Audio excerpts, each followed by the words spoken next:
Well, good afternoon from Two Happy Children Farm. I'm out in my double crop soybeans.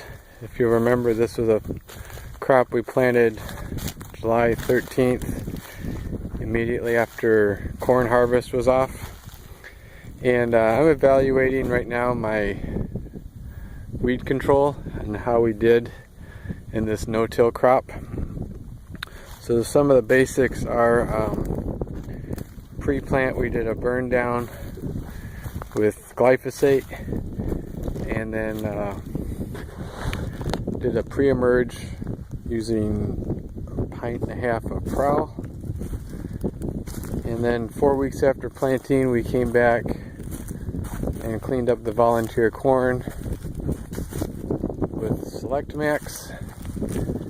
And then on my more problematic areas on the end rows, I had some additional broadleaf, so I went through there with 12.5 ounces of Cobra.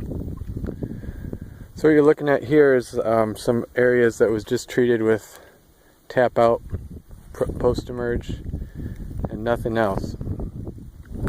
So some of the lessons I'm learning growing a crop right after corn like this is you want to start with a really good clean field. So your burn down really needs to be thorough. So a lot of the issues I've had on my problem areas are where the glyphosate didn't take out the broadleafs that had started to grow in the corn crop.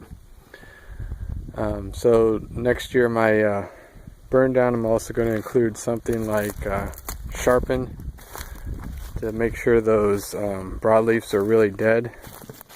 Like these are an example right here. It's a carpet weed, and they really just sat there through the Roundup treatment and didn't do anything.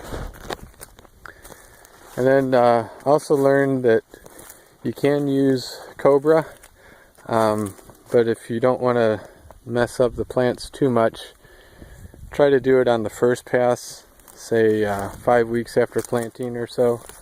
If you come back into plants that are already pod setting or they've reached their maximum height, you're going to take off that top layer of leaves and they're going to look bad the rest of the year and probably not do a good job with photosynthesis.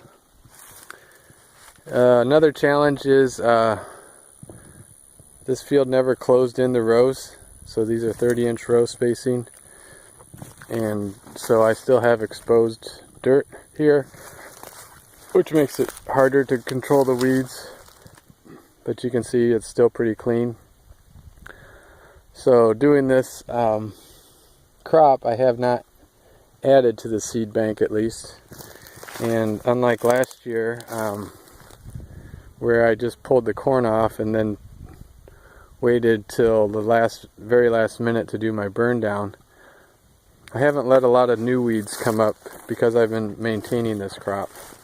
So just by maintaining this crop, I think I've kept the seed bank empty here. So while it costs a little more to do that maintenance, I think in the long run this field is moving in the right direction. And then the other thing we've learned is, of course, this soil has a potassium deficit. So even where I have my best plants, they still are showing shortage of potassium.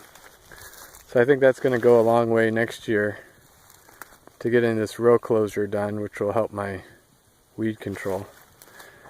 If I look here, something else I'm thinking about doing, this is pigweed, and you notice it's right around the row, more or less right where the row cleaners move the soil.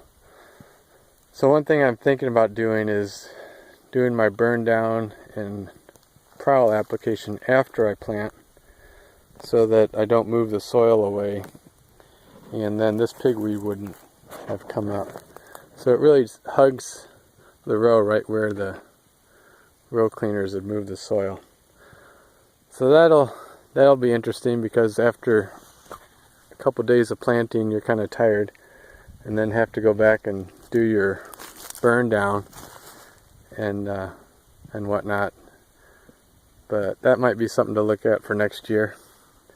Another thing to look at, of course, is to get the air conditioning fix on the tractor before planting, so when it's 95 degrees out I'm not boiling to death in the cab. But looking down the rows, I'd say the weed control is fairly successful. This is a broadleaf crop, but it was following a corn crop where I had done a good job maintaining my weed control and hadn't let the broadleaves come in. So overall I'm pretty happy. Just a little incremental increase in cost to keep the weeds out of the soybeans compared to just a fallow situation, because you're using something besides Roundup, which is cheap right now compared to what's available for using on soybeans. So I guess we're getting close to full bean pod. We're at 2100 heat units, and they're probably going to fill out another 10 days or so, and should start seeing the leaves start dying back. So that's a weed update from Two Happy Children Farm, looking at weed control in a soybean following a no-till corn crop with a no-till soybeans. Thanks for watching.